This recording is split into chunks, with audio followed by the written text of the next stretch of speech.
नहमदहु व नुसल्ली अला रसूलिल करीम अम्मा बाद फ़अऊज़ु बिल्लाहि मिनश शैतानिर रजीम बिस्मिल्लाहिर रहमानिर रहीम रब्बि इश्रह ली सदरी व यस्सिर ली अमरी वहलुल उक़दतम मिन लिसानी यफ़क़हू क़ौली। बिस्मिल्लाहिर रहमानिर रहीम। सूरत अल-बक़रा आयत नंबर 83 खां वठी 86 ताईं तर्जुमो। व इज़ ऐं जॾहिं अख़ज़ना वरितो असां मीसाक़ पुख़्तो अहद बनी इसराईल खां ला तअबुदून न तव्हां इबादत कजो इल्लल्लाह सिर्फ़ अल्लाह जी व बिल वालिदैनी ऐं वालिदैन सां इहसाना नेक सलूक कजो व दिल क़ुरबा ऐं क़ुराबतदारनि सां मिटनि माइटनि सां वल यतामा यतीमनि सां वल मसाकीन ऐं मिस्कीननि सां वक़ूलू ऐं तव्हां ॻाल्हाइजो या तव्हां चइजो लिन्नासी हुस्ना माण्हुनि सां सुठी ॻाल्हि व अक़ीमुस्सलात ऐं तव्हां क़ाइमु कजो नमाज़ व आतु ज़कात ऐं अदा कजो ज़कात सुम्म पोइ तवल्लेतुम तव्हां सभु फिरी विया इल्ला मगर क़लीलम मिनकुम थोरा तव्हां मां यानी मेजॉरिटी जेका हुई तंहिं हुकुम ॿुधा ऐं इग्नोर कयो ऐं जेके सिर्फ़ु थोरा हुआ उन्हनि इन ॻाल्हि खे मञियो व अंतुम मुअरिदून ऐं तव्हां इन ॻाल्हि खां एराज़ कयो तव्हां इन ॻाल्हि खां मुंहुं मोड़ियो यानी कहिड़ी ॻाल्हि खां जेके अल्लाह ताला हुकुम ॾिना। व इज़ अख़ज़ना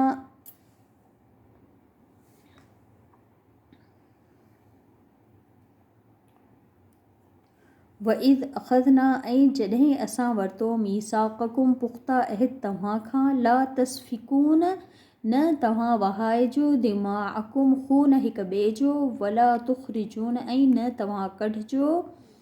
अनफुसकुम पंहिंजो पाण खे यानी पंहिंजे क़ौम जे माण्हुनि खे मिन दियारिकुम उन्हनि जे घरनि मां सुम्म पोइ अक़ररतुम तव्हां इन ॻाल्हि जो इक़रार कयो व अंतुम जॾहिं त तव्हां तशहदून तव्हां गवाह आहियो सुम्म पोइ अंतुम तव्हां हा उलाई उहे ई आहियो तक़्तुलून तव्हां क़त्ल कयो अनफुसकुम पंहिंजी ई क़ौम जे माण्हुनि खे यानी पंहिंजो पाण मां पंहिंजनि ई खे तव्हां क़त्ल कयो व तुख़रिजून ऐं तव्हां उन्हनि खे कढी छॾियो फ़रीक़न हिकिड़े गिरोह खे मिनकुम तव्हां मां ई मिन दियारिहिम उन्हनि जे घरनि मां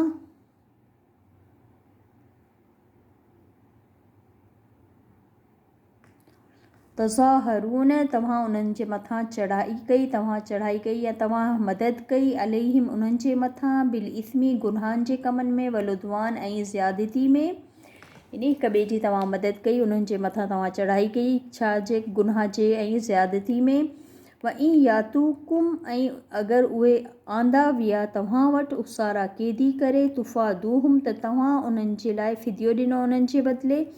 व हुअ मुहर्रमुन अलैकुम ऐं जॾहिं त इहा ॻाल्हि हराम हुई तव्हांजे मथां इख़राजुम उन्हनि जो उतां कढणु अफ़तुमिनून छा तव्हीं ईमान आणियो था बि वादल किताबी किताब जे हिकिड़े हिसे थे व तकफ़ुरून ऐं तव्हां इनकार करियो था बि वादी ऐं बाज़ हिसे जो फमा बस न जज़ाउ सज़ा आहे मई यफ़लु जेको करे इहो ज़ालिक इहो कमु यानी बसि छा जज़ा हूंदी छा आहे सज़ा उन माण्हू जी जेको कंदो इहो कमु मिनकुम तव्हां मां इल्ला पर ख़िज़युन ख़्वारी रुसवाई फ़िल हयात दुनिया जी ज़िंदगी में व यौमल क़ियामती ऐं ॾींहुं क़यामत जे युरदून उहे लोटाया वेंदा या उन्हनि खे ॾिनो वेंदो इला अशद्दिल अज़ाब उन्हनि खे मोटायो वेंदो शदीद अज़ाब जी तरफ़ वमल्लाहु ऐं न आहे अल्लाह बेग़ाफ़िलिन ग़ाफ़िल अम्मा तामलून उन ॻाल्हि खां जेके तव्हीं अमल करे रहिया आहियो यानी अगरि केरु कंहिंसां ज़्यादती करे थो त इहा ॻाल्हि उहो यादि रखे त अल्लाह ताला खां को बि अमल कंहिंजो लिकियलु न आहे अल्लाह ताला हर ॻाल्हि ॾिसी रहियो आहे ऐं हर ॻाल्हि नोट थी रही आहे। उलाइकल लदीन इहे ई उहे माण्हू आहिनि जिन इश्तरोवुल हयात दुनिया जिन तरजीह ॾिनी या ख़रीद करे वरिती ज़िंदगी दुनिया जी बिल आख़िरती आख़िरत जे बदिले फ़ला युख़फ़फ़ु अन्हुमुल अज़ाब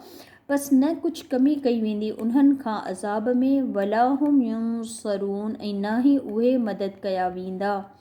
सुब्हानक अल्लाहुम्मा व बिहम्दिक अशहदु अन ला इलाहा इल्ला अंत अस्तग़फिरुक व अतूबु इलैक। अस्सलामु अलैकुम व रहमतुल्लाहि व बरकातहू।